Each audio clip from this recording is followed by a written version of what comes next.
What's going on? I hope I'm live. I was trying to hurry up and get a last minute thing up. I did not get it up in time, so you're gonna deal with it. I got my dude Dak, who won the 100,000 last week. I was trying to get his lineup up to show that the donkey chunk doesn't always win the 100,000, but I didn't get it up. And now we're live. So what are you gonna do?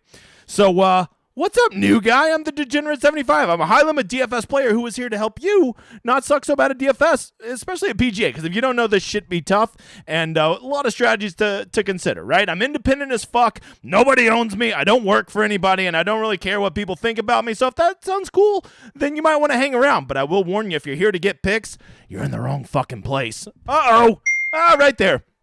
Hey, you're asking, what's this thing above your head here? Dude, well, let me tell you.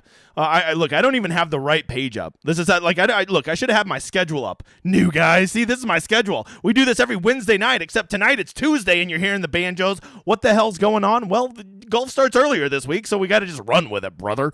But I'll also be doing the Showdown Hoedown, which is kind of, like the flagship of my station, after round 3 and round 4 this week, which will be what? Thursday and Friday night this week, so check that out. It'll be good. The Showdown's where the real edge is, you motherfather. But anyways, we'll be doing a giveaway at the end. I'm not going to do it now. Sponsored by my dude Daddy's Girl. Hang around. You have to be in the chat. No will this time. You got to be in the chat. So what is this little fuck counter up above me? If you don't know, the big guy has a problem with saying the F-bomb too much. Makes a couple of my people not real happy. My mom doesn't like it, so I'm trying to break it. So we came up with the fuck counter. It's kind of like a cursing jar. Maybe you did it with your dad when you were a kid or something, okay? And every time I say it, $1 goes in the till, and at the end, you get to play me. If you will draw, and if you win, you get to play me one-on-one. You see this guy right here? Brando Mack. He won last week, and he played me 1v1 this week. And the motherfather beat me by 5 frickin' points. 5 points! Stupid John Rahm and his 157 points. Get that. Hey, Polly. Get the fuck out of here. Get out of here, John Rahm. But, Teddy, what should we do? Pay that man his money. I agree, Teddy. Let's pay him. Brando, he won. He beat me fair and square. Moves my record for the fuck counter. Now up to, 6-2. I said, hey, I'm going to PayPal you the $20. I said, nah. I'm a gangster. Let's roll it, and we're going to play a ticket together this week. So, I respect the cut of this man's jib, okay? But I would have PayPal'd him the money, but he wants to run a lineup. We'll do it. You're a gangster. So, hang around. I'll be drawing over the thing. You just got to make sure. I think it's a question mark or something. I don't know. It's been a crazy day. All right, I got a quick question to start. A new question I've never asked before, okay? New guy, you ready for this? This is for you. The other people, they don't know what's coming. You ready for this? Have you made your lineups yet? You have, haven't you? You have. I know you have, because you got to look. You're like, oh my God, the tournament starts early. I got to hurry up and get everything made. You panicked. That's a rookie move. We don't panic around here. You don't make your lineups until you watch this show. We have too many questions that need to be answered before we just willy-nilly start building lineups. Be better. Be better, new guy. All right, so let's get going. Okay, the first thing we always do is, we talk contest selection. Okay, so I already fucked up my own line. Sue me, all right? Let me get the Perrier going. Okay, no Topo Chicos tonight. They refuse to sponsor me. I'm switching to Perrier. All right, contest selection this week. Let's be honest. It's awesome. DraftKings is really taking care of us, okay? I think that when PGA becomes king here in 2 weeks, we are going to see some real amazing contests, because DraftKings is putting these contests up.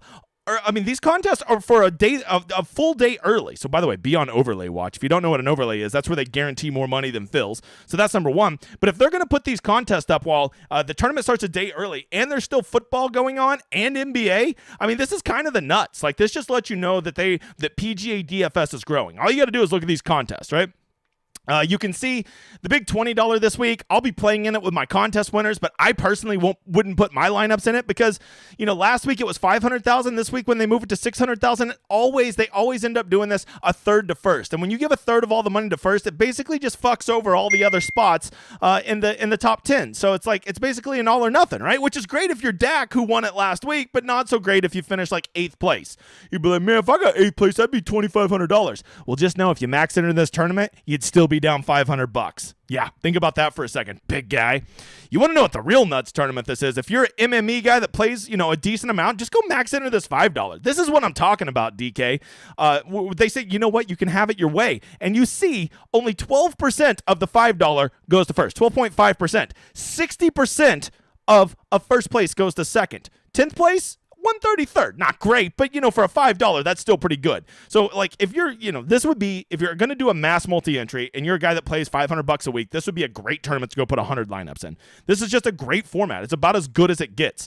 So, I'm very, very happy about that $5. You can see I've already maxed it. We will be playing that one. The $200 single entry, always the nuts. The $88 this week is really good. The $44 is really good, but I understand that's out of the price range of a lot of you guys.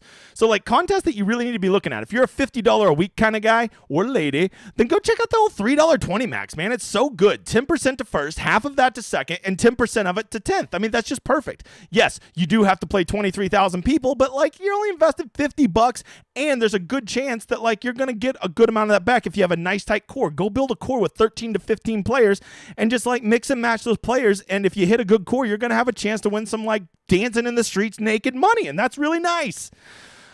From there, you can never go wrong with the tournament that I got created. I got this created. Now, I will say they didn't grow it this week, which DK, I'm watching you. I'm watching you, DK. This is the one. This is the 18 max $10. I really just wanted it for Showdown. They keep doing it for week long, whatever. I just want them to grow this bad boy during Showdown because there's a lack of great options at Showdown. There's tons of good ones for week long, right? From there, always play single entries. Always, if you're on a budget and you want to see what it's like to do 150 max, go play in the quarter. Go play in the 50 cent. Go play in the dime. That's a great way to practice condensing your player pool, mixing and mashing your player pool, practice your exposure, making sure you're getting leverage on all your players without having to play, multiple thousands of dollars every week. That's just a great little piece of advice. Everybody has to get started somewhere, okay? I remember playing my $5 every week and being like, oh my God, if he gets a birdie here, I might double my money. So we've all been there, right? No one just starts playing tens of thousands of dollars, right? So, learn the mean streets and then get going, okay?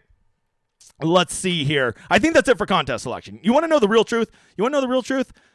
Play Showdown, okay? Because if you don't know, there's 2 courses this week, and I will bet you my right testicle that the North course both days plays significantly easier than the South course. I don't know if they'll be easy or hard, but I know this. I know it will be easier than the South course, right? So, just go play Showdown, because I guarantee you think a lot of people are going to watch this? Maybe. I mean, maybe 1% of all the people that are going to play DFS this week are watching this. It's probably more like 0.5%, right?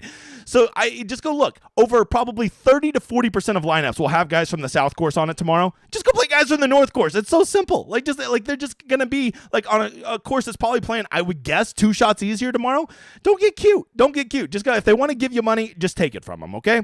The best contest you can play in, of course, is this one. Go play in mine. It's completely free. Just building a community. No emails, no creeper shit. You just hop in there. If you win, you get a free week on my Discord and a $20 pitch and putt ticket that me and you will build together and split the profits, right? Pretty cool. And if you get second place, you get a free week on the Discord. Both guys did that last week, and I'm pretty sure they're enjoying it. Pretty sure they're all up in there talking shit in a good way because we're not a toxic piece of shit environment over there.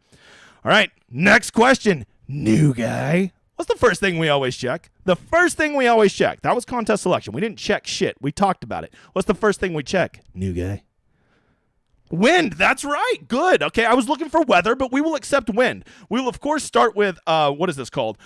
Wind Finder, who's been flaky as fuck recently. He's been so flaky, I got some people that have been helping me find a little bit more reliable sources. More on that in a minute, Bob. As you can see, Wednesday is going to be divine. I mean, I will say it's a little cold, right? It's going to be a little nippy out there. 52, a wise man once told me, is not warm. I guess if you live in Minnesota, you're like, oh, you're talking about summer. Oh, wait, why are you Irish? You're talking about, okay, I can't find my Minnesota. Nova Scotia. Nah, fuck, that's Canadian. I don't got it. What do you want from me? All right, but here is where it gets hairy. Thursday afternoon, we are seeing a big old spike in wind. And you're like, hey, man, that wind finder's been wrong a lot lately. Okay, first of all, quit fucking talking like that. But what I will tell you is this. Even if they are wrong, we are gonna that's a pretty significant gust of wind, and we need to check it across multiple sources. So let's go check Willy Weather. And if you see Willy Weather kind of agrees, they say, it's not so bad, and then lots of wind, right? All right. But here's the new one I found. And this one I've heard very good things about, called windy.com, which I think they do rain. What? They do wind. Okay, my bad. And as you can see, Thursday, I mean, they have nothing going on Wednesday. Beautiful. But then you get over here to Thursday afternoon. They only do it in 3-hour chunks because I don't want to pay the $2 a month. I'm not made of money, people. And as you can see, it's going to be a lot. It's going to be a lot. I mean, we're talking constant 14 to 15 mile an hour winds with 30 mile an hour gusts. And if you don't know, I'm not good at golf, but I've heard good golfers say what you really want to avoid is the gusts, right? Because you get a gust when your shot's up in the air, it could, sway it 10 yards, left, right, forward, back. I'm not good at golf. I don't know this stuff. I just hit it, and I'm like, oh, it didn't go as far as I thought. I must not hit it good. But I think real golfers, that shit does affect them. So here's the conundrum this week, right? What do? We seem to have consensus. We will check the Weather Channel because I have heard they do weather, and we will see. The consensus is Thursday afternoon, it's going to pick up. So then here's the conundrum. If we know that it's going to be windier on Thursday, what do? Okay, I actually thought I had a very good inclination to which way I was leaning on this. But then I got to seeing people on Twitter talking, and it got me thinking. And I honestly, right now, doing this show, I'm still not 100% sure which way I'm going to go. I know which way I'm going to lean. If you watched this show last Wednesday, you will know that I said I don't like the guys who are going to be on the stadium course on Friday because the stadium course we knew was going to be the harder of the three courses. I will point out it was not near as hard as we were expecting, but it was the hardest of the three courses, right? And on Friday, that was the one time there was going to be some gust in the afternoon. And if you go look at the round by round, those who played Friday at the stadium course by far had the lowest scoring average of any of those three courses on any of those 3 days. So if I were to take that knowledge, what I got last week, right, if I take what I got last week and I got it right and I apply it to this week, well, then you would have to say, I don't want to play the guys. When it's going to be the gustiest, I don't want them on the hardest course, okay? And that is definitely going to be the guys that are on the South course on Thursday, right? Because the South course is the hardest of the two. So that would be the guys who start on the North course and then who are over on the Saturday course, right? So that would make me, that's how I was leaning. But then I saw a lot of people today making this argument on Twitter, which makes a lot of sense to me. I want the guys who are going to go roast the shit out of the North course on Wednesday, right? That's going to be your Max Homas, your Zalatoris, your Xander Schauffele's. They're all on the North course on Wednesday, the first day. And then they'll move to the South course when there's going to be windier conditions on Thursday. And they're saying, well, they'll just grind it out and hold on to that. And you know what? I think I kind of agree with that logic, at least with the very good players, right? I do think a Xander, a Max Homa, a Will Zalatoris, they are so good that they can overcome a win disadvantage on Thursday because they can just grind it out because they're so good. Not to mention, they'll probably already have a great round in their pocket from Wednesday from playing on the easier course in the really good conditions. Furthermore, I want to remind you of one more thing before you go all in on a win narrative, right? Is this. Matthew Fitzpatrick last year played the U.S. Open and won it, and he was on the side of the draw that played 2.25 shots worse than the guys who had the other wave, right? So really good players seem to be able to offset that, and to just mark out good players because they're on the wrong side of the wave, you might be stepping on your own dick. Just something to consider. So there's two things you can do here. One, you could just stay the fuck away from Showdown this week, or from week long, and just play Showdown. That's the first one. Or I think maybe what might be the better strategy is when you build your lineups, what do we do when we play football? We always talk about correlating our lineups, right? Why would you go play Josh Allen and not running back, or not have a receiver or two stacked with him? That's just silliness, right? So this is one of the few times in golf we ever get to see this correlation. And this is a great time that if you're going to go play guys who start on the North and play South on the tougher conditions, just go play all 6 guys from that wave. Or if you want to go the other way, go build all guys from the other wave and put them all together, because there's a very good chance. I'm not going to guarantee you which wave is going to have the advantage, but I would almost bet a good amount of money that one wave will have a full shot difference than the other. Maybe it just averages out. Maybe it could, but I'm saying this. If there's a chance that there's a full stroke difference between those waves, you want to be a part of that. And you can really be smart about it by correlating your lineups by having all guys that start north-south or having all guys that start south-north. So then you don't really have to pick, between guys that you like. You can basically just say, all right, well, here's group 1 and here's group 2, and I'm going to just play 2 different player pools to build my lineups. And that's a great way to hedge around it and not have to worry about being wrong about this wind and literally being blown off the course by Friday and all your lineups are dead, right? Something to consider. You do what you want. It's your money. I don't give a shit. I don't give a shit who you play, brother. All right. Hey, if you don't know, it is, what is it? It's late Tuesday night, and the big guy, I've got like 225 lineups reserved between DraftKings and Slapdick Duel, and I haven't built a single one. How am I going to do it? I'm going to do it with a solver. You see, I got my projections already loaded in there, got my ownership already in there, and I'm going to go make really good optimized lineups right after this video, and I'm going to go make them with my all my contest winners. How do I do it? Well, I use the solver, the best optimizer out there. If you want to know more about it, well, I was supposed to have my landing page open, but clearly I don't, so I'll just close that because I probably just showed you my lineups. And you just use my landing page, which will be in the description. You'll get all of my projections, my ceiling points, my ownership, all loaded on there. $25 a month to use a badass optimizer, right? And I've heard the other optimizers mad at me. The guys who run the other one, I can't comment on that, but they might be. And why might the other one be mad at me? Well, I'll just put this up there. Because the next thing we talk about, it, for all of you that don't know, kind of my thing that I do is I do ownership. And this was literally, I got a DM today. Somebody sent me this. You know your ownership's only good because you try so hard at it. Well, no fucking shit. Well, of course that's why it's good. I sweat over it all day. I'm a sweaty bastard. And I'm like, how's the wind going to affect this? I'll be the first to admit I work really hard on my ownership. Like, if your insult is, your stuff's only good because you work really hard at it. Okay, that's like saying, like, you're only buff because you go to the gym all the time. Like, what? Is that an insult? What a dumb shit thing to say. Anyways, I digress. So, yes, my ownership, I'm being very honest and forthright about it. We started counting it differently, just using the 2023 calendar year full tournaments. I started adding all the biggest names in the industry where people get their ownership from for a comparison, because everybody can put out ownership projections, but does anybody ever stop and look and be like, hey, are these guys even doing good? You can see here is the American Express last week, right? And some of you are building your lineups based off of these projections. You're like, well, it doesn't matter if it's off. It doesn't really affect me. Well, if you believe that, you're probably a dumbass, and I can't talk any sense into you anyways. But if you don't know, good ownership projections are important because they help you properly balance your player pool, to get proper exposure to player, to have leverage on all the guys in your player pool. And if you don't have numbers you can count on, how the hell are you ever going to be able to do these things properly? So yes, having good ownership projections is super important. If you don't understand that, you should probably click off, because like, this ain't the show for you, bro. If you want to see the totals, here's the cumulative. It's only 2 tournaments so far, the Sony and the Amex. It's all right here. You can see. I'm not here to shit on anybody. I put it all out there. You take from it what you will. Some are better than others. But you know what? It's a long year. Maybe things will change, right? Maybe other people will start sitting there being like, oh, ownership like me, right? I don't know. I can't guarantee you, but it is a thing that could happen. It is a thing that could happen. All right, so let's get to it. Let's talk a little, if you don't know, new guy, we're tracking Donkey Chalk, right? Because if I have to hear this one more time, man, the Donkey Chalk always gets there. I'm just going to play Donkey Chalk all the time. And that's why you always fucking lose, right? Because you basically just see that like one Donkey Chalk guy got in there, and you forget that the other 5 guys were just good pivots or good lower owned plays that you could have played, and you just focus on the one Donkey Chalk. So what we're doing is we're tracking 3 Donkey Chalk players every week, and we're giving 2 pivots off of them. One primary pivot right in that same range, and one that's kind of a punt pivot. And as you can see, last week we had Will Zalatoris. He got beat by Sam Burns and Tom Kim. Easy pivot. We did Cam Young, who got beat by Taylor Montgomery and Siwoo Kim. And then, of course, old Cheesesteak Hoagie, he actually got there. He beat Tagala and Putnam. So if you want to know how the Donkey Chalk's doing so far, well, as you can see, the top pivot up top, the main guys, they're still killing it. Well, I will say the primary one's is starting to close the gap here.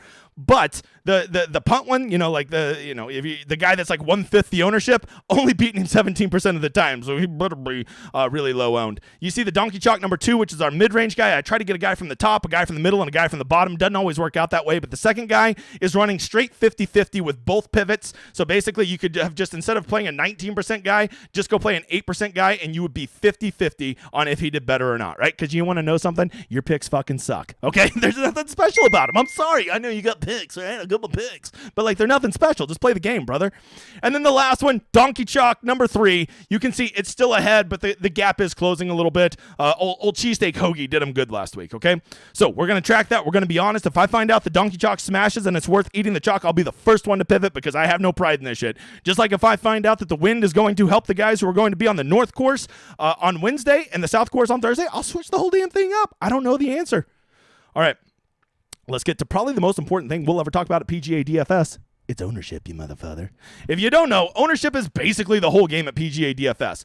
Everybody's, they got their projections and their models and all that, and that's great. Like, there's a place for all of that, okay? That has a place in PGA DFS. But if you want to know the simple truth, it's basically, who is everybody playing, and who can I play this the exact same as that player at half the ownership? That's the game. That's the long-term leverage game if you really want to play it. Okay, that's why so many pros hate PGA DFS, because it's not as predictable as NFL or NBA or other sports like that, right? It's so uncorrelated, it's almost impossibly hard to really project out. And if you're willing to be a contrarian player, it offers you a unique ability to be successful if you play the leverage game every week and you commit to it. I will tell you, you're going to go down in flames quite a bit. All right, here we go. Donkey Chalk, OK Chalk, and chalk, right? If you don't know, donkey chalk is chalk that's so bad that if you play it, you're a donkey dick. Then there's chalk, like, okay, this is getting a little high. I don't love it, but I get it if you're in love with this guy. And then there's like, okay chalk, like, okay, I don't even really think that guy's chalk. They're just calling him chalk because they don't know the terms, right? So let's go through this top 10 here with a couple honorable mentions, and let's talk about who falls into which classifications and why. Let's get going. John Rahm, 11,600, which I got to give it up to my boys at DK. Pricing him $1,100 higher than any other player, at least they're starting to get it, because John Rahm is, nothing gets on my nerves more than when he's $300 more than the next guy. John Rahm should legit be like $1,500 clear of everybody based on the level of play he is at right now, right? So because of that, at least 1,100, people are actually having to make a real decision to get John Rahm in their lineup.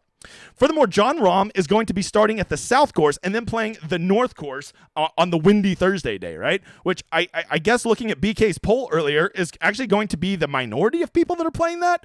I don't know. I saw Pat say one thing. I saw BK say the other one. I'm not sure which one's right. I think it's actually going to be 50-50. I think about the same amount of people are going to play South-North guys, and a lot of guys are going to play North-South, and then a lot of people aren't even going to give it a second fucking thought, okay? So because of that, we got John Rahm coming at it as smooth. 34%! A guy at 11,600 coming in at 34%. You rarely see it. I mean, you literally only see it when you get guys like on heaters like you saw with Scheffler last year, right? John Rahm is the nuts. He is breaking the models. His cut rate is outrageous. His win equity is outrageous. His top 20 percentage outrageous. He's unbelievable, right? He's just on one of those runs right now. I'll be the first to tell you, the man needs a haircut. But other than that, I don't think anything could stop him right now. But at 34%, when you've got guys right there at half his ownership, or you've got Morikawa legit coming in at about a third of his ownership, I hate to say it, but that man, he's donkey chalk. The man is donkey chalk. I mean, 34% at PGA. All right, this ain't like Josh Allen playing the Chiefs. Okay, there's no sure thing at PGA. Okay, John Rahm gets out there and the wind starts blowing Thursday, and he's like, brr, I'm going to go through a little bitch fit. Okay, I've seen it. All right, there is a path for John Rahm to not do great this week. Okay, just know that. All right, number 2, Justin Thomas. I think they must have had the intern in this week, because Justin Thomas at 9,400 is a ridiculous price. I got to tell you, I thought he would be higher, but he's not coming in as high. If you just look at the guys that are relative around him, he is pretty high, but he's not like disgustingly high. I went back and forth on this one, but I think for my boy Justin Thomas, I don't love it, so he's just going to be, he's at chalk, okay? Now, why is Justin Thomas the second highest guy, but he's not donkey chalk? Because all the other guys right around him, to me, to be donkey chalk, you have to be significantly higher than the guys right above and right below you, usually 50% higher, right? But he's only 1 or 2 points higher than those guys, so he's only inflated about 10 to 15% higher ownership. So yes, he is a little on the chalky side, but not like disgustingly chalky, right? However, when you get to Max Homa, and let me be the first to tell you, the first thing I thought of this week when I thought, oh, they're playing Torrey Pines, I'm all in on Max Homa. First thought I had. I was like, I'm playing that guy. And then I saw 9,100. I was like, oh, give me all the Max Homa. But the more I've thought about it, he's just too high. There's just obvious pivots right around him, right? There's guys right below him that are legit 1/3 his ownership, 1/2 his ownership, right below him. And on the worst day of their life, there's no way they're half as good of golfers as him. So I hate to say it, but old Max Homa, as much as I may love you, he's donkey chalk. The man is donkey chalk. I will not play donkey chalk, except when I do. Xander Schauffele and Tony Finau, I will tell you, both of them are coming in right around 20%. They're both really good plays, and normally you would say 20%, that's donkey chalk. But you got to remember, when you're sandwiched between Rahm, who is coming in at 35%, you can't be donkey chalk, right? Because you're significantly lower than him. And then you've got Morikawa, who's below him, who does give us a pretty obvious pivot. So because of that, I think we'll just cut the middle ground. We're going to call both of these guys chalk. Don't love it, but we understand, right? All right, the second guy. If I was all about some Max Homa, I was really all about some Willie Z. All right, and so because of this, I think, man, I can't even remember what I made him. You know what? I'm going to be generous. I'm going to just call my boy Willie Z, because I thought he would be closer to 25%. These are my final. I might change it one more time, but this is my current final ownership. I think I'm just going to give him, I think he's just going to be, I don't love it. But my boy Jason Day, 17.6% when there's guys legit around him like 6 and 7% right next to him. When did Jason do? This isn't 2017, people. What are we doing? Jason Day's 8,800. That's like a real price that you're paying for a golfer. A real price. Jason Day. I know he looked good last week and he has a beard and, he's $300 than JJ Spawn, who's his doppelganger. I get it. I get all those things. But 8,800 and he's 18% and there's guys directly right around him. The man is donkey chalk. The man is donkey chalk. Bad donkey chalk. I still might play him. Hey, and I don't play donkey chalk, except when I do.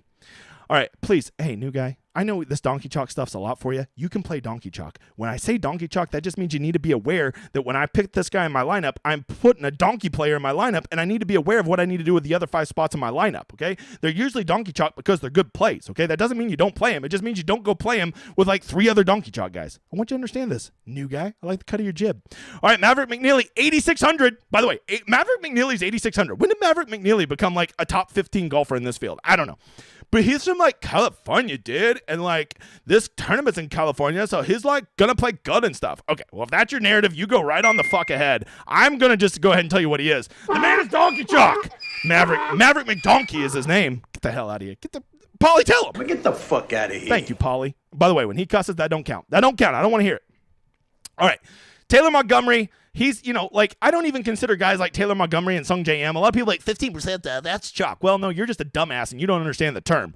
Really, all that is like they're just expensive, right? And people, if there's one rule people follow, it's just that they spend their money. So they're just, they're okay chalk, okay? Like, I don't even really consider that chalk. So if you want to consider that chalk, they're okay chalk. But then you get down here to Will Gordon. Coming in at 11%, you're like, you can't be chalk if you're 11%. Well, he's quite a bit higher than everybody around him, right? The pricing is really even this week once you get below 8,500. There's really no disgusting guys that are really sticking out. That's why I had to point out these two. So I'm going to go ahead and I'm going to give my boy Will Gordon, you need to watch it, right? He's chalk. He is a little bit higher than everybody else around him, but not like, he ain't quite a donkey. But then you've got Johatten Vegas. Is that how you say it? Johatten? We'll just call him Jonathan. All right. Johatten Vegas, 9%. Literally the 2 guys above him and the 2 guys below him, I believe, are all roughly about 2%. If you think Jonathan Vegas is 4 times more likely to outproduce the guys right above him and right below him, you slip into my DMs tonight, you tell me how much you want to wager, and you give me 4-to-1 odds, any amount of money you want, okay? But in the meantime, all you really need to know, the man is donkey chalk. Donkey chalk. I still might play him. He was on my sleepers list earlier, and now I don't get to play him. All right, so that's ownership. Let's get over to the model, because I make a model, and my model is like the most important thing, man. I actually really big this week on off the tee and around the greens. Why those 2 things? Well, because this course is long. You need to be good and effective off the tee. Around the green, because your ass is going to be scrambling your balls off the whole time, right? So those are 2 things I really focused on. Of course, I looked at recent form, driving distance, good drives, course history, longer par 4s, proximity from 200, 175 to 200, and 150 to 175. Par 5 scoring on difficult courses. Putting at this course, because I've once again, I'm not a dude that jerks off the grass, but I've heard that these greens don't roll like traditional POA greens. I've heard it from more than one smart person, good enough for me to run with. Plus, if they've putted well at this course before, clearly there might be a correlation there, seeing it's the same fucking greens. All right. From there, I looked at long 72 courses, difficult 72 courses, fast greens, and I already told you about the proximities. And what a surprise, everybody! Jon Rahm's number 1 in the model. Can you believe that? I made a model and Jon Rahm's number 1 in it. Incredible. How do I do it? I don't know. These models are amazing. All right, so here we go. As you can see, Jon Rahm is unbelievable. He's like number 1 in legit, 5 different stats that I looked up. I mean, the guy's an animal. He's an absolute animal. And if you want to play Jon Rahm, I get it. I do, because I want to play Jon Rahm. But here's what I'll tell you. Okay, and this happened to me last Wednesday night. I had decided I wasn't playing Jon Rahm, and then FOMO kicked in, and I ended up playing 60% Rahm. He was actually my most exposed player that I had last week. And I'm glad I did it, because, he won. But here's what you got to do. If you're going to play Jon Rahm, you need to shit or get off the pot. You need to commit to him. You need to play him in 2x of your lineups. If that's too much for you, well then just don't play him. Just be ballsy and fade his ass, okay? But don't be a wiener and go play, well, I'll just do 15%. If you're going to play 15%, just play 0, you wiener. Just commit to him or don't. And the other thing you need to think about, it's not about how good Jon Rahm is and how unstoppable he seems at the moment. It's what he does to the rest of your lineup. Because if you start with Jon Rahm, you can pretty much kiss every player down to probably Justin Thomas goodbye. It's just not very practical to build a Jon Rahm, Tony Finau lineup or a Jon Rahm, Xander Schauffele lineup, because the rest of your lineup's just punt city. Right? And there's not real great options down in the 6Ks or the low 7Ks. It's kind of a wasteland down there. So when you play Jon Rahm, you need to be aware of what that does to the rest of your lineup and ask yourself, is it worth it, right? If you love Sung Jae, Taylor Montgomery, Max Homa, Justin Thomas, Zalatoris, and you want to get a lot of exposure to that range, I don't know how you can play Jon Rahm and get proper exposure to all those guys. I don't see it, Bob. I don't see it. You do what you do, you boo. But I'm just telling you, he really prices you out on a lot of guys because 11.6 is a big kid price tag. I mean, a big price tag. All right, from there, Xander Schauffele, number 2 in the model. What a surprise that Xander would be number 2 in the model. He looked unbelievable. All our fears about him being injured seem to be gone. He's from San Diego, and like this one's like in San Diego, so like he's going to do good. Matter of fact, I actually really like the sleeping in your own bed narrative, but I don't think Xander still lives in San Diego. I think he's just from there, which sometimes can be a negative when they go back because now they got to go visit everybody and they're not focused on golf. But Xander, he seems to be rounding back into form now that there's no injury concern. Him at 10,300 in this field is just it's just too low. Like if you start your lineup with Xander, it makes a lot of sense. I get it. I do. By the way, Morikawa is the obvious pivot up top. He will be right around 10%, noticeably lower than everybody else. I already told you Will Zalatoris and Max Homa were the first 2 people I thought of this week. I would have them in every single cash lineup and probably have them around 60 to 80% of my GPP lineups, but I don't know how I want to handle this wind yet, okay? Justin Thomas, just a gross mispricing, but amazingly enough, I actually have him projected higher in ownership than everybody else because I just truly believe people are going to wake up and be like, wait, Justin Thomas is 9,400. Why the hell am I not playing him? Okay, like it doesn't matter about his form. It doesn't matter about anything else. It's Justin Thomas at 9,400. He's just too good of a player to not get into your lineup. So that's why I have him coming in higher than other people. Max Homa, I think of one thing when I think of Max Homa. Long, hard, difficult courses, give him to me. Genesis, I'm in. U.S. Open, I'm in. Any kind of course like that that's long and difficult and you have to be a ball striking SOB, Max Homa is at Homa. I don't know what that meant. Max Oklahoma. Okay. If you want to know the ultimate pivot, in my opinion, it's Siwoo Kim. I've got him coming in at 8%, even though he's in great form. I think people just see Siwoo Kim's more expensive than Jason Day. Yeah, he just won a tournament 2 tournaments ago, and he played really well last week at the Amex. Siwoo might be like hitting a peak here, and I think he's worth considering, especially at 8%. But if you want to go play Jason Day at more than twice that, you go ahead. Look, I get it.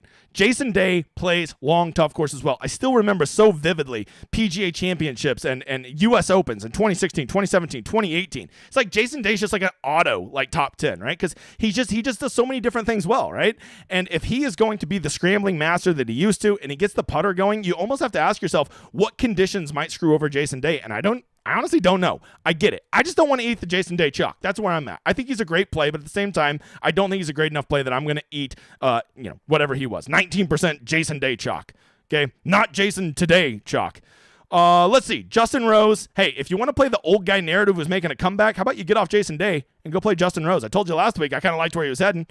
The defending champion, Luke List, no one wants to play him. Legit, the only guy over 8,000. He's the lowest owned guy over 8,000, and no one wants to touch him. People win back-to-back tournaments. They don't win back-to-back tournaments on consecutive weeks, but they'll win the same tournament year over year. That happens more frequently. Look it up. Hey, you see this range right here? Pendrith, Wyndham Clark, Davis Thompson, Alex Smalley, all super owned. But there's one guy that wears a rope hat that's sandwiched between all of them. And you know what? Ain't a soul going to play him. And never forget that Harris English won me my freaking Fantasy Golf World Championship ticket by coming third at a long-ass hard course called the U.S. Open. Was it this course? Didn't John Rahm win this course at Torrey Pines?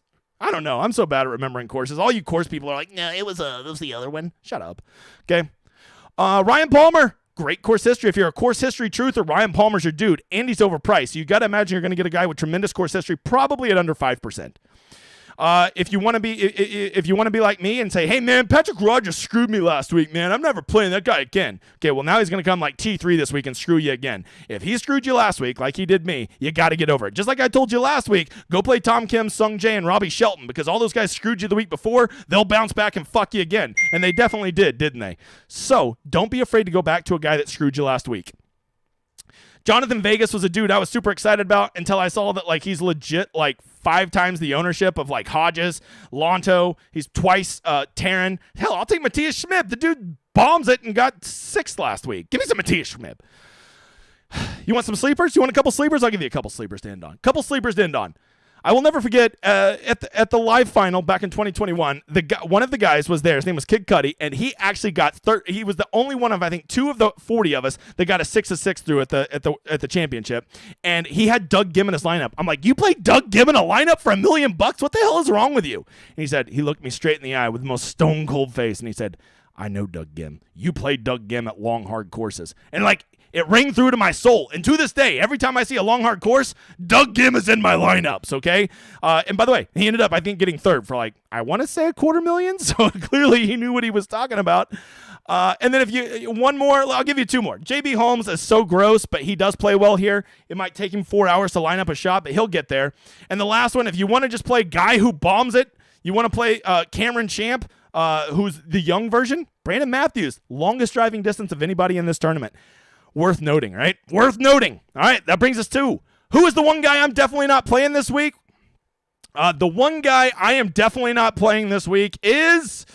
Damn it, I should have already had this ready. Because you know what? I don't want to say it, and then I win a whole bunch of money this week, and you see the guy in my lineup. So who is just someone? I am definitely not playing Maverick McNeely. Not a chance in hell I'm playing that donkey chalk. Okay, I might talk myself into Jason Day, but no chance I'm talking myself into Maverick McNeely. You know, Polly, tell him. Get the fuck Out of here, Mav. Now, who is the one guy I'm definitely playing this week? I've given some real thought to this. I normally don't pick before the show, but this time I thought I had to make the show. This is a guy that I have decided I'm committed to. People seem to be a little scared about how to handle the weather. They seem to be a little concerned about his price tag, and they don't know what to do. The only real concern I see is the man needs a haircut, okay? So, who's the one guy I'm definitely playing this week? We're playing John Rahm! We're going to play John. I don't care. I'll play him 100% of my lineups if I have to. I'll at least have him in 70% just so I can say I'm 2x the field. I'm playing that goofy dude right there. John Rahm will be in my lineups. I don't give a shit. I'm not going to be the guy that gets cute and tries to fade the guy that's going to go boat race everybody by 12 shots. John Rahm plays long, hard courses better than anybody. John Rahm is in good form. John Rahm's a psycho, but actually seems to be in a good mental place for once in his life. All of these things, give them to me. I'll play all the donkey chalk I want. I'll play so much of it it won't even be donkey chalk. It'll just be called good leverage, you motherfather. All right, that's it. That is it. You ready for the drawing? You want me to? Hey, what's his name? Make sure you get your question in there, editor. In about 1 minute, I want you to do the drawing. Don't forget, we need two of them to make tickets with me, and one for the fuck counter. All right. Hey, if you don't know, go check out my site. It's dgen75.com. It's very unique. I'm building a community over there. I'm not trying to get big. I want to build a community full of people that love PGA DFS, people that want to learn how to play it and not take fucking picks, right? If that interests you, come check it out. If you want to be part of a community where like it's fun and supportive and sharing and not toxic and shit, come check it out. But most importantly, if you want the best tool, I will swear by this. This is the best tool in PGA DFS. So often we get all these numbers and they say, hey, dipshit, here's a bunch of numbers. Go figure it out. Okay, well, that doesn't really help you. What happens if you had a thing called the Rosetta Stone that laid out all the useful information you needed to know? How often should we expect this guy to make the cut? How often are they going to win this? How often they show up in the top 20? Do they have a wave advantage? What's their ownership going to be? What's their course rotation? Are they a good cash play? Are they a good pivot? Are they a high leverage play? What if there's just one place where it could all be referenced very quickly? My sweaty ass puts this together all day. I do it for round 3 showdown, round 4 showdown, and of course what you're looking at right now is last week's for classic. So if all of that interests you, come check out my site, dgen75.com. We have weekly, we have monthly, we have yearly. Try it out. I don't care. If you're like a fuckhead, don't even come, all right? I'll boot your ass anyways. I ain't about the money. I'm about the community, you brother. Hey, go drop a like and smash the like button, as some people like to say. Help the channel grow. Tell a friend. YouTube hates me. I've heard it's because I say fuck too much. I can't confirm that. You can always go follow me on Twitter. Reach out to me. I'm not like one of those dudes that's like, I'm a content provider, so I don't like have time to reply to you and stuff. I'll always reply to you. I don't take myself too serious. I'll give you a thoughtful and timely response, so feel free to reach out. All right, let's get to the drawing. Do we got the drawing over here? Our winners are, I already see one. One of them is Ruffery Daz. There you go, brother. I don't know how the hell to say your name, but you win. Me and you, we're making a ticket. Did he already do the other one? Let's see. Who's the other one? I guess Mark McRae. There you go. You get a ticket. Both of you reach out to me. Mark and Ruffery, reach out to me. We will make a ticket tonight. Just send me a DM. If you're on the Discord, send it over there. If you're on the Twitters, send it over there, right? And then for the last one, there you go. There's the winners. Don't forget, we need to do the F counter. What's your name, editor? So let's get to some Q&A. I'm going to jump in there while he does that. We're going to finish up. Get any questions you want in there. I will stay here for the next 21 minutes because at 8 o'clock I have a hot date with dinner because the big guy hasn't eaten since lunch when I had that pizza. Let me get a quick drink. I'm sweating like a whore in church in here. Hold on. Let me get out the old PGA towel. Look at that. PGA towel. All right. Sorry, got a little. John Rahm gets me fired up. Rashad, I know Rashad. Rashad, me and you, we're in a death match, you motherfather. We are playing for, how much is in there? $18. No, fuck that. No, fuck that. We will play for $20, okay? Me and you, head to head, $20. Send me an invite on DK. You beat me, I'll PayPal you the money, unless you're a champion like my dude Brando, and then we will play 1v1. What was the answer to the poll today? More people seem like they want to play the South-North. So that would mean that they're playing the tougher course first, and then they will be on the easier course, which that's funny because that's 57-43, which I think is almost the exact opposite of what BK's was. I think his was 57-43 the other way. But if you don't know BK, that's Brian Kirshner. Okay, he did a poll earlier, and it got like 2,000 votes, so it probably had a pretty good pulse on what was going on in the community. All right, here we go. Smidge, hey, that's Jungle JD. I know that guy. All right, let's party. Let's do it. That guy, by the way, if you don't know, my boy John Gold JD, he's been on a heater. He just, like, that guy wins more, like, satellite tickets than any human being alive. Like, literally every Saturday, he's like, yeah, I just won these $4,000 tickets. When do you think I should play them? Jesus, like, if I won $4,000 tickets, I'm in the streets. He's just like, yeah, I just happened to hit 4 of them yesterday. It was a slow day. All right, Jonathan, the Lord's time is upon us. By the way, new guy, this is the Lord's time zone, Central time zone. If you live out on the East Coast, you're slapdick time zone, and I've heard there's other parts of the country. Can't confirm, though. Cannot confirm. We'll do it live. I forgot to send that out. Thanks, Chris. I was trying to get Dak's screenshot up, so I forgot to tweet it out. My bad. Deliverance, figuring I'm a 90-10 showdown to weekly. I really like that this week, man. Makes a lot of sense. I actually might go pull out some of my my week-long stuff and just go put more in Showdown. I feel pretty good about Showdown Cash tomorrow. I feel pretty good about Showdown GPPs just because, like, legit 30% of the field is just going to play, like, suboptimal plays, brother. Nick, hey, new guy, hit the like. That's right. What do we got, 172 people in here and only 70 likes? What are we doing? What do I got to do? Smash the like button, as us YouTubers like to say. All right, Kenny, what's up, brother? How you doing, man? Kevin, let's effing go. That's right. Don't make me say it again. I don't want to go over $20. Gavin, here for the weather edge. Gavin, I hope I gave it to you. At the end, you got to pick it. I know which way I think I'm going to go, but you got to pick it. You're a man. You've won a lot of money, so clearly I trust your judgment. F-bomb counter. Let's go. You like that, Thomas? A lot of people like it. Some people do. That's stupid. Well, you know what? I think you're stupid, Dickie. What's up, Peter? Hey, there he is, right there, stacking both sides. David's all right. So there you go. There's a guy who's won $1 million, and then just last week won 100,000. Dave says that he is going to play both wave stacks. He's going to play them both. He's going to hedge both ways. He's going to stack some south-north and then stack some north-south. Right? And I think that's a very legitimate thing to do. Just put your player pools into 2 different pools and then play from both of them. Right? And like, if you don't believe me, well, he's a pretty good player himself. So maybe listen to him. What's up, Sean? I'm here for all the goods. What's up, AKA Hollywood? I can't believe you didn't win. You're usually the Shamrock man. Is Carson Steele on this slate? Well, Wade, I wish he was. Sadly, we have to settle for slapdick Brennan Steele, which maybe they're related, right? Wait, no, because Carson Steele actually does good at DFS. Oh, man, sick burn to 3 people that got it. Okay, giddy up. Let's go. Yo, how's everyone doing? Better now that you're here, Johnny. Is Eckroth the GOAT going to finally show up? Whoa. He got 12th last week, Mike. I will not stand her for this Eckroth slander. He did just fine. 12th place at like 6,800. Let's do it. Joanne says Rose. I like some Rose. I like roses too.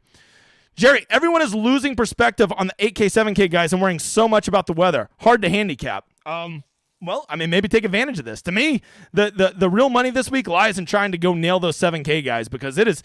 I'm telling you, Jerry, the whole 7K range, it is murky. Like there ain't nobody. I'm like, yep, I'm in on him. Okay, there is 2 guys in the 7Ks I like quite a bit, but like you gotta have for my player pool, I need at least probably 8 to 10 guys in that range, and I'm committed to 2 of them. Yay. All right, how do you feel about Ryan Palmer? Jonathan, you know what, Jonathan? I'm kind of feeling the old crafty old guys this week, right? The crafty veterans. Give me some Scott Piercy, some Justin Rose, some Ryan Palmer. Hell, I even kind of like Jason Day. I just wish he wasn't so damn chalky. So yeah, I'm warm to it. I kind of like old guys at long hard courses. I don't know why. I wish I had a better answer. I just do. We all have like these weird things, you know, like why do I? You know, like you just have these weird things that you believe, right? And like that's just one. Like give me an old wily veteran at a hard long course. It's like the young guys can't handle the nuance of the course. What 7K player do you like the most? Dietrich. Can't believe you made me say that on air. Bill. All right, hey, new person. Jesus would fade Rom this week. Well,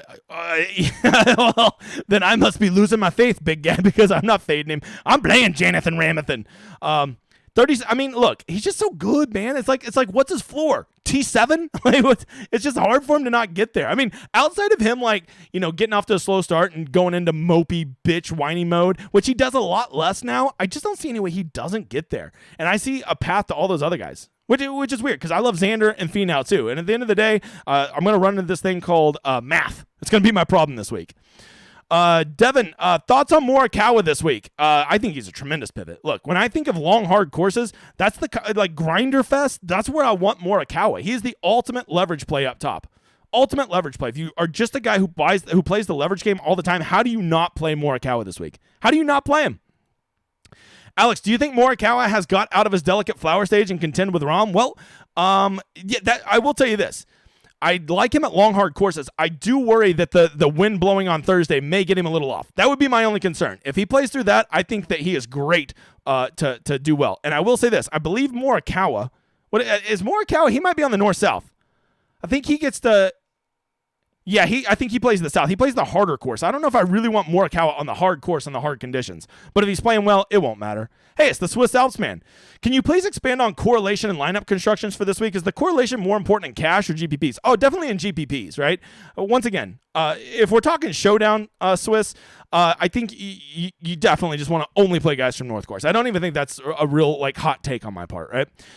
For week long, though, which I believe is what your question is asking, I think that you want to go correlation on your GPP lineups. I think you want all guys who start on the South Course in a lineup, or you want all guys who start on the North Course in a lineup.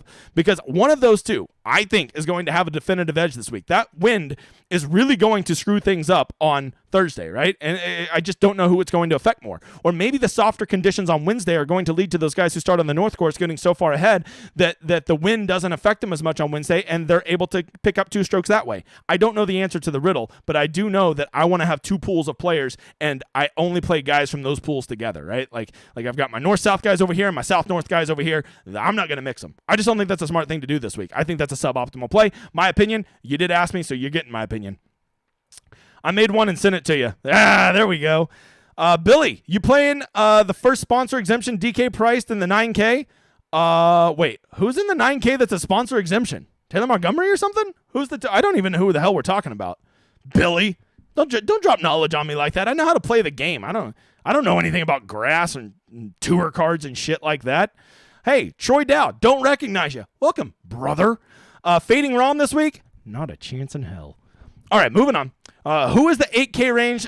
Who in the 8K range is looking good? Give me Siwoo, man. I just believe no one wants to play Siwoo. If he's gonna be the lowest owned guys in the 8K, I think Siwoo is a guy that he's a head case. He is. But the good news about a head case is no matter how hard it gets, if he's locked in, shit won't make a difference. He'll just play well at any course. Now, he might go out and you'll see that he's 5 over through 3, and you'll be like, well, those lineups are dead. That's a very real thing that can happen. But Siwoo is a guy that could go win this tournament or get a top 5 and could be the difference because no one's going to play him. So there you go. That's a weird one. If you're playing the weather edge, do you go all guys from the edge and mix and match the case? So here's how I'm going to do it, Nick. If I play this weather edge, right, let's just say that I go all guys that start on the South Course and then they get the North Course, the easier course on Thursday. If I do that, here's what I'm going to do. Basically, any guy below 8,500, I'm not going to play him from what I perceive to be the wrong side because scrubs can't handle bad weather like the studs can. Now, does that mean if I play that I'm automatically off of Homa, automatically off of Zalatoris, automatically off of Jason Day? No, it doesn't. I'm still going to consider those guys in my player pool because they're so good that I think that they could do it. However, I think what I'm liking more is just building 2 completely different player pools, right? Just have 2 little compact player pools that I like. One of North-South guys, maybe 15 guys. One of South-North guys, maybe about 15 guys. And then just build appropriately from there. That's what I like. I think I like that more than kind of mixing and matching. I feel like that's just a better overall strategy. Nicholas. Trent, a lot of names I'm not recognizing. Is Will Gordon Donkey Chalk? He's right there on the edge, Trent. If I were in a worse mood, I would have called him Donkey Chalk. Overlay, yes, this is happening. You need to look. If you're not up in the morning checking DK for overlays, especially at the weird things like satellites and double ups and stuff like that, I think you're doing yourself a disservice. Check tiers, check showdown, because you would be amazed. I know all of you, you're sweaty tryhards that are in here watching a stream on a Tuesday night. You know what's going on, but you do not realize how many casuals out there that have no fucking idea that this tournament doesn't even start Or this tournament starts Wednesday and not Thursday. They have no idea. I guarantee you that there is something like some astronomical number, probably over 10,000 people that regularly play that have no idea the tournament starts a day early this week. And when those guys don't throw in their 2 or 3 lineups, that leaves a lot of empty vacancies, which lead to overlays. Rob, showdown, all North guys and 5-1-4-2 build and get a little different solo ship. I mean, you can, but how about this, Rob? How about you just go all North guys and then do a couple all South guy lineups too as a little hedge? What is the industry narrative this week? That's a good question. Ball strikers. I would say, Bill, if I had to say one thing that I've heard a lot of people say, people want ball strikers. That's why Homa is so popular. That's why John Rahm is so popular. That's why Zalatoris is so popular. I'm trying to think of some other guys. Will Gordon, part of the reason he's so popular is he's been ball striking. Oh, bombers is the other one, right? That's why guys like Jonathan Vegas have really gotten some legs with ownership, is like everybody thinks you have to be a bomber off the tee here. I don't disagree. Okay. I am maxing the 5. Do it. I just made all my lineups. Well, Brian, I'm pretty sure I heard you say the other day you were slowing down on DraftKings because you hadn't been winning. Maybe it's because you make your lineups before the show. Did you ever think about that, you motherfather? Okay. Thoughts on Montgomery over Homa and DFS? All for it. I'm a Montgomery slut. Look, when I think of Montgomery, his game, I like him more at Birdie Fest. But you know what I'm starting to realize about the dude is like his game, he putts so well and he bombs it so far that like I kind of think that he can survive at a course like this. You know, like just don't hit any shots on your approach like you did on 17 last week, dickhead. All right, Brian, no. Agreed completely this week. $20 price structure, not a fan. Yeah, there you go. That's from a guy that has a lot of money. Let's see. Deliverance for weekly leaning stars and scrubs or more balance. Hey, no chance I'm playing stars and scrubs this week because I legit only like, I mean, I'm not kidding. I only see 3 guys below 7,000 that I can even consider in my player pool. It is gross down there. And it gets really gross because at tough courses, slapdicks get slapdicked a lot harder, okay? And so I can't be playing a ton of those guys because, like, they're just not going to be able to make it. Slapdicks can do great at Birdie Fest, right? But when you got to grind it out, I want the better players. And there ain't better players down in the 6Ks, brother. Hey, there you go. Brian loves his picks. You should. Hey, I watched your show. Good show last night. Nick, thank you. The editor will eat this week. First time he's eaten in 2 weeks. Thank you, Nick. He's very excited. He's down to 98 pounds. It's scary. Patrick Rogers for all the money. Don't hate it. I don't hate it. I'm going to go right back to him. I'll let that guy make me remortgage my house, that stupid motherfather. I can't believe I played him last week and lost. I lost with Patrick Rogers, that fucking loser. All right. Let's see. Chat is on fire. That's because people love me, Mike. They love the show. We're here. Bates, Kirsch, appreciate your work. Yeah, we all do. BK, you demand. Hey, Nick, we will not say nice things to BK. He got us one nice compliment. That's it. We've hit the quota. Did we have bad weather here last year? No, it was 2021. I think there was someone posted a really good thing over on the Discord. We like just share all the good tweets that come through that people like, you know, PGA Tout put out and John Hasselbauer, what the hell's his name? Bauer, Ron Kloss. There's just they put a lot of interesting information out, and one of them put out like 2021, the difference in the courses, right? Matter of fact, it wasn't real clear what they were saying, but my dude, Jungle JD explained it to me. Nick, the editor's going to be able to retire from this by the U.S. Open at this rate. No, he's not. He's a kid barely eats.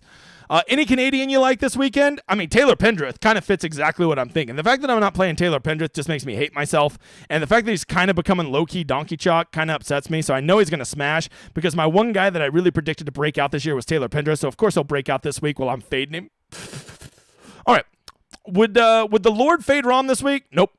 No, he wouldn't. I've talked to him. I've done a lot of praying, and he's playing him. Thoughts on Dietrich, Christian? You know I love Dietrich. I do. I was hoping he's gonna be 5%, but he's gonna be like 10. Not like deal breaker owned, but kind of like, what am I doing with my life owned? If I start losing, he won't. Right? Okay.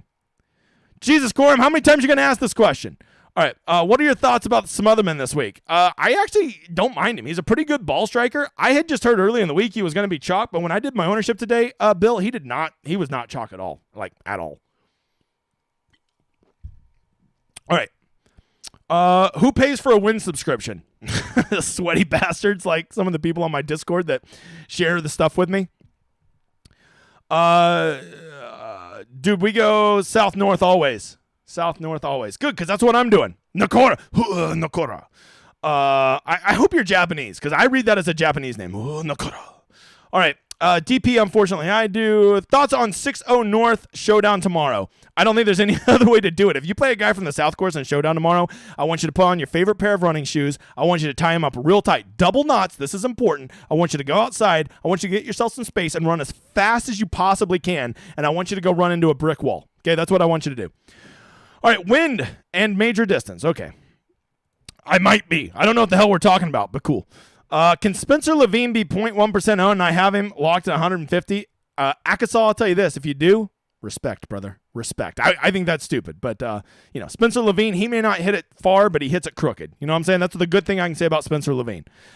All right. Why not start a player pool up top with who you like? Whatever course they start on, you build your lineup that way. Nicole, that makes a lot of sense, right? If you really are committed to Zalatoris and Homa, well, then go with all the guys that are going to be doing north-south. I kind of like that. Not bad. Nagora.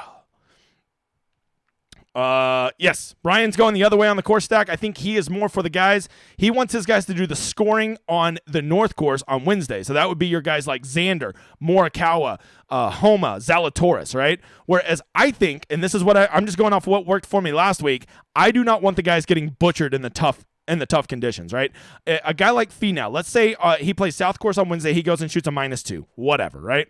But now he's got to play in the hard-ass conditions on Thursday, and he goes over to the Stadium Course. If he was playing the Stadium Course, he'd probably shoot a 4 over, but because he's on the North Course, he can shoot an even par round. That's how I'm thinking of it. I just think this course is going to play tough. Because of that, I want the guys that are going to get the least blown up. So, and I wouldn't bet any money on it. Well, other than all the money in my lineups, but I'm not telling you this is the truth. Brian's a dumbass and I'm right. I don't know. Single entry, but you guys play both builds if you like. I prefer north-south. There it is. I'm stacking the same way. There you go. I don't know if you're agreeing with me or if you're agreeing with Brian, but good luck to you either way, you motherfather.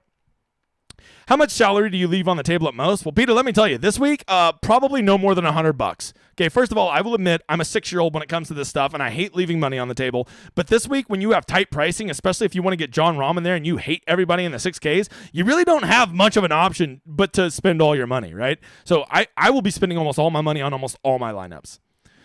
One guy you fading this week? Oh, I already told you, Anton. I already told you. It's Mav McNeely, who's a guy I normally play a lot of, but I am not going to play Mav McNeely. Chalk. May I drop dead before I ever do that.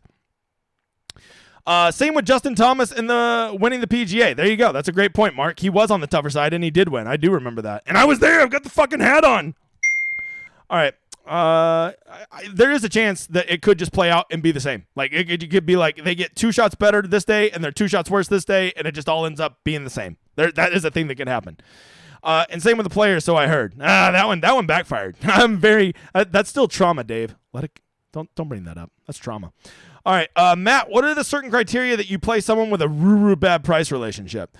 I mean, you got to remember that most of the players on the stone that are priced roo-roo bad, that's just because DraftKings has much more aggressive pricing than FanDuel. So a large portion of those players, especially the cheap guys, always get priced at roo-roo bad. So it's almost unfair to them, right? Really, I just put that on the Rosetta Stone to kind of show you guys, like, if there's a really good value or a really bad value up high. Because once you get down bottom, they're almost all roo-roo bad values because of the pricing difference between DraftKings and FanDuel, how low they're willing to go with their bottom players. So I wouldn't read too much into that in the 6Ks.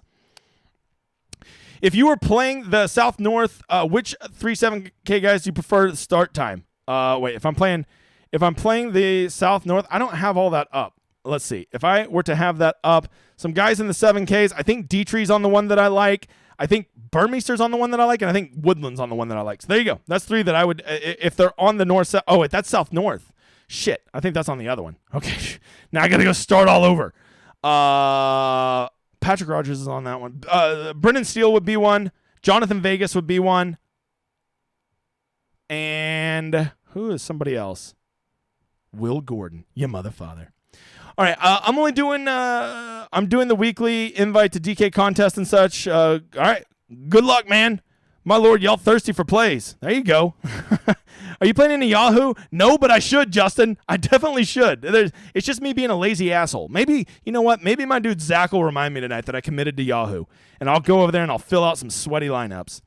Who do you think will win the Masters? Max Homa. Sent you a recent Wendy. I don't know what you're laughing at, but welcome. Ayo, 22.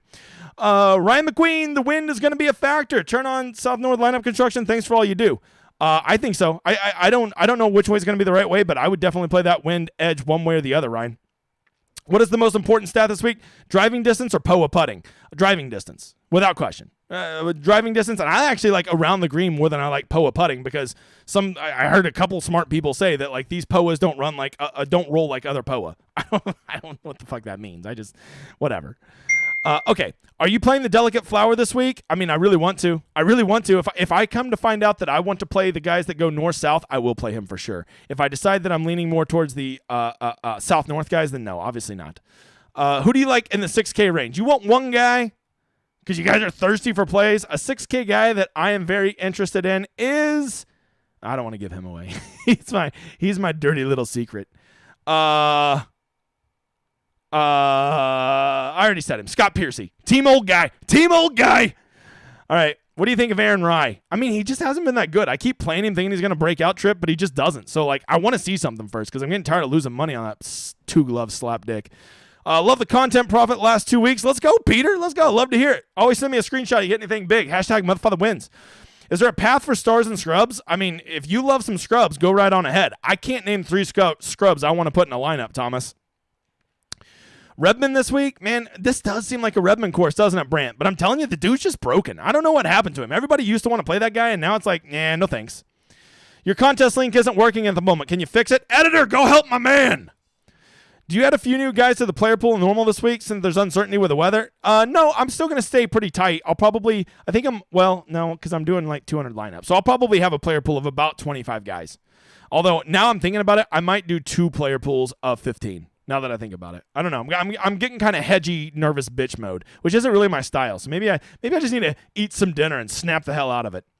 All right, there we go. He got it. You not playing around this week? I'd love to talk to you about your mental health. Yeah, no, I'm playing him. Back 9 bets, dude. You're bringing even more heat than normal. Thanks, brother. Appreciate it. Like your show too.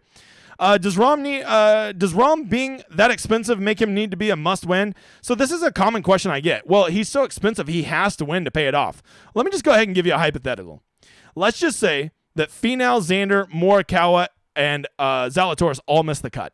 I mean, in that scenario, there's very much a likely chance that Jon Rahm could be in the nuts lineup with like a T50. Because like people are going to spend their money. And if people of all these lineups are dead that spent their money on them, you're going to need Rahm in there. So it's not about necessarily what place he gets. It's about how he does relative to the people around him. Now, I will say this. In a perfect world, if Finau and Rahm both get T2 and they both score almost the exact same amount of points, well, you'd be a lot better having Finau in that situation because he's, $1,100 cheaper, right? But Rahm doesn't have to win the tournament to pay off that price tag. He really doesn't even have to get top 3. Probably does, but that we don't play by optimals, right? No one hardly ever builds the optimal lineup on a given week. We can go see what the optimal is, but then there's also like the real world consequences of people spend their fucking salary, right? And so because of that, we have to build lineups. We have to think about how they finish practically. I faded Rahm last week and don't want to chase him again, but I might anyways. Hey, the guy's amazing. Does your Junkie Chalk classification take into account players being on the projected good wave? No, it doesn't. I literally just did it based on ownership versus the people around them because, Rashad, I am not confident enough to know how the weather's going to play this week. I am the weather guy, and people come here for a weather edge, and I nailed it last week, just like I keep nailing it. But I don't have a strong enough take to share with people this week. I respect either way you guys go. Hideki or Siwoo, going Morikawa with one of them. Let me tell you, Kevin, if you're going to go Hideki or Siwoo with Morikawa, at some point you have to ask yourself, are you pivoting too much? Like the good thing about a pivot is you do it once in your lineup, maybe twice, but I don't love starting pivot up top, right? So maybe play Morikawa, but play him with somebody a little bit, chalkier, or go play your Siwoo or Decky, but play them with somebody chalkier. When you start pivot, I honestly feel like you're just being too cute at that point. Any love for Champ this week? Man, he's broken, Christian. I want to play him, but he's broken. With Rahm at the current projected ownership, how long must he finish the full fade consider plus EV? Once again, all you need to do is it doesn't even matter how high he finishes. If Finau, Xander, Morikawa, any of those guys finish within 5 points of him, he will have probably been a negative play. Sean, thoughts on Cam Davis? No one wants to play him. I'm in on Cam Davis. He can hit it far. He's Australian, mate. Oh, wait, that ain't Australian. I don't know what the hell that was. Gim Reaper, let's go. Playing cash on Showdown tomorrow? Does a bear shit in the woods, Mark? I need a haircut. Don't we all, brother? I need a shave is what I need. Who are the course history pivots off Torrey Pines, Heroes, Rahm, and Palmer? So some course history, guys. I have it right here. Is it this one? Yeah, John Rahm. Oh, no, that's along 72. Where's course history? Is it this one? Where you at? Yeah, course history. John Rahm, Justin Rose, Ryan Palmer, Will Zalatoris. There you go. Who are your favorites for the Super Bowl? The Bills and the Cowboys. Price Picks plays. I'll do that when I do round one showdown tonight. I'll do that over on the Discord, Corey. Cody, studs and duds or a more balanced build? Do you like studs and... Oh, definitely more balanced, Cody. Ain't even close. Would you lean to the wind edge or playing single entry when playing single entry? Absolutely, P. Lou. I mean, if I'm going to play the wind edge, I don't care if it's a MME single entry or 3 max. I'm gonna go with it, man. That's what I'm gonna do. I'm gonna go with it. 7K play for GPPs. Let's see. I got your 7K play for a GPP. You want to get slimy? You get old Ropat Harris English in your lineups. Chris, with such a lousy 6K group, better in the mix to mix and match scrubs? I agree. Yeah, I think you could probably pick 5 or 6 guys down there and just not get too committed to one of them, right? Let's see. Are there specific players that you play on West Coast courses? I mean, I do like Maverick McNeely out west typically. He plays better out there. I like JJ Spawn out west. I like Scott Stallings out west. But I don't know if I like him enough to eat chalk. Not that Scott Stallings is going to be chalk. Can Ben Griffith keep it going for another week? I think so. Guys, the guy's ball striking, and that is sustainable. It's not like Taylor Montgomery, who's just a fucking shamrock putter.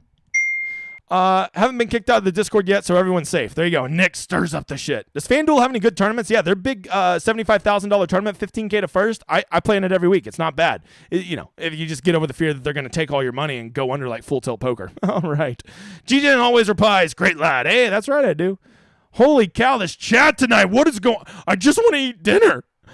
All right, let's see. Galata congrats. Big winners. Don't forget to reach out to me, winners. Any thoughts on Yahoo Golf? Yeah, you're going to make me do it. Mr. Pantrini, make me do it tonight. NASCAR Junkie, ready to roll it over. Let's go, John. Make sure to send me a DM tonight. My ass will forget. Hit the like. It's pretty easy. That's right. Still got 147 people in here. We're not even to 100 likes. What is life right now? What is life? For the record, my vote was a coin flip. Hey, there you go. I respect that. Any thoughts on Cam Champ this week to spike for top 10 or usual? I can't do it. I want to believe in Cam Champ. He's the kind of guy I'm looking for, but man, he's so bad. With you on Rombo, running it back. There you go. There you go. I will warn you. David might be a little biased. John Rahm did just win him 6 figures last week, so he might be a little blinded by him right now.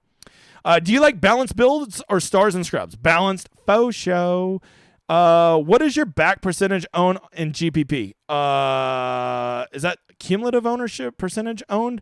I'm much more big on product ownership, which is basically, where you multiply them all together. It doesn't really matter if you play a chalky guy or two in your lineup. If you have, 3 or 4 pivots in there, your product ownership will get really low and you'll have a very unique lineup compared to everybody else. So I don't worry too much about cumulative ownership.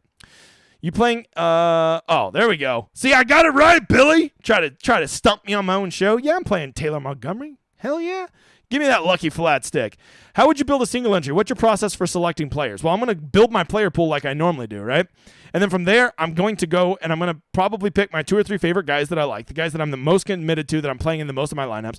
And then from there, from my player pool, I'm going to make a point to get 3 guys in that single entry that are lower owned, because low owned guys are going to be even more low owned in single entries, and you'll get even more leverage on them. And my argument would be, if they're good enough to be in your player pool, they're good enough to be in your single entry. That's my argument. That will always be my argument.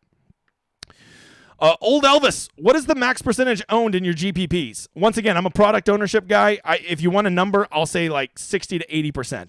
But I'll go play Rom and, whoever, Thomas, and that already has me at 55%. But if I go put them with 4 guys that are all under 5%, the product ownership's going to be so low that it won't really matter. You got to get away from cumulative ownership. That's elementary stuff.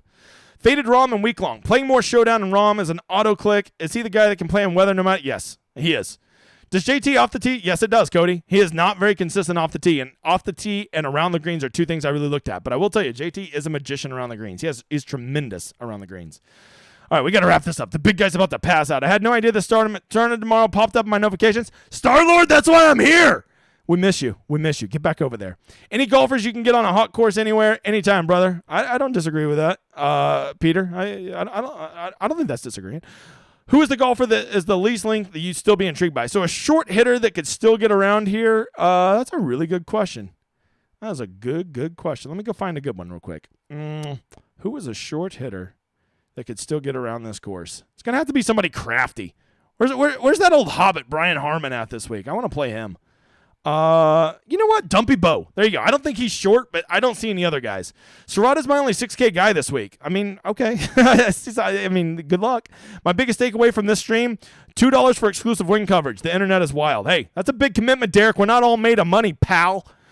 Hayden Buckley's still alive, right? Give me that, motherfather. I don't disagree. I'll play some Hayden Buckley. I'll keep it honest with you, Yahoo line. There you go. What would your cumulative win equity be for a full field? I think if you could get between 13 and 15%, you're building a really good lineup, Matt. Think he meant blood alcohol content. Oh, okay. I would have never put that together. I'm hot. I'm irritable. This show is over. I hope y'all have enjoyed it. I will be back for round 3 and round 4. Showdown Hoedown on Thursday and Friday? What the hell? Well, nothing says Tuesday night like the end of my show and a whole bunch of banjos. I hope you enjoy this outro, which I just remembered is not banjos. You're going to enjoy it anyways.